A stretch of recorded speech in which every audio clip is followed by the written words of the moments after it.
گھنے جنگلوں میں ایک سیب کا درخت رہتا تھا۔ وہ بڑا دکھی اور اداس رہتا تھا۔ ایک دن گھنی جھاڑیوں کے اندر سے اسے کسی کے آنے کی آہٹ محسوس ہوئی۔ اس نے دیکھا کہ ایک لکڑہارا اپنے ہاتھ میں نوکیلی کلہاڑی لیے اسی کی طرف آ رہا ہے۔ درخت نے لکڑہارے کو آواز دیتے ہوئے کہا، سنو بھائی، مجھے لگتا ہے کہ تمہیں لکڑیوں کی ضرورت ہے، تم مجھے کاٹ کر لے جا سکتے ہو۔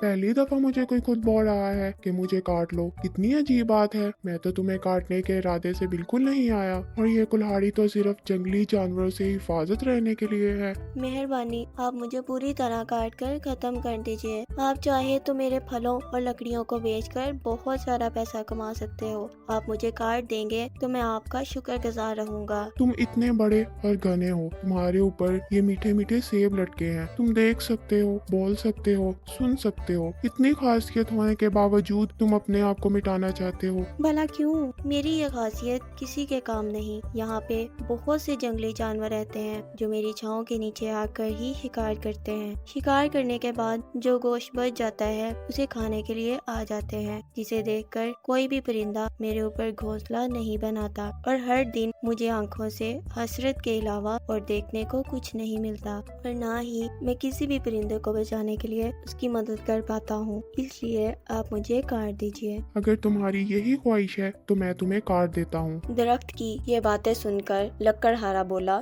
لکڑہارا لکڑیوں اور پھلوں کے لالچ میں پورے درخت کو کاٹ دیتا ہے۔ وہ لکڑیوں اور پھلوں کو بیچ دیتا ہے، جس سے اس کے پاس بہت سارے پیسے جمع ہو جاتے ہیں۔ پر جب وہ اپنی بیوی کو یہ بات بتاتا ہے تو اس کی بیوی اسے کہتی ہے، آپ دولت کی لالچ میں آ کر اتنا گر جائیں گے، مجھے نہیں پتا تھا۔ آپ نے اس درخت کی مدد کرنے کی بجائے اسے کاٹ دیا۔ میں اس دولت کو ہاتھ بھی نہیں لگاؤں گی، اور یہ گناہ سے کمائی ہوئی دولت ہے۔ تم نے میری آنکھیں کھول دی، یہ تو سچ مچ مجھ سے بہت بڑا گناہ ہو گیا ہے۔ دولت کی لالچ نے میری آنکھوں پر پٹی باندھ دی تھی، میں نے اپنے ان ہاتھوں سے اس درخت کو کاٹ دیا۔ لکڑہارا اور اس کی بیوی اب پچھتاوے کی آگ میں جل رہے تھے۔ وہ اپنے آپ کو قصوروار سمجھ رہے تھے۔ وہ کچھ دن بہت اداس رہے، اپنے گناہ کا ازالہ کرنے کی کوشش کر رہے تھے، پر انہیں اس بات کا بہت دکھ تھا کہ وہ اس درخت کو زندگی نہیں دے سکے۔ تبھی اچانک لکڑہارے کو یاد آیا کہ درخت کے کچھ سیب اس نے اپنے پاس ہی رکھے تھے۔ وہ پوری طرح سے سوکھ کر بیج بن چکے تھے۔ یہ دیکھ کر لکڑہارے کو ایک امید جاگی، جس سے وہ درخت کو پھر سے زندگی دے سکتا تھا۔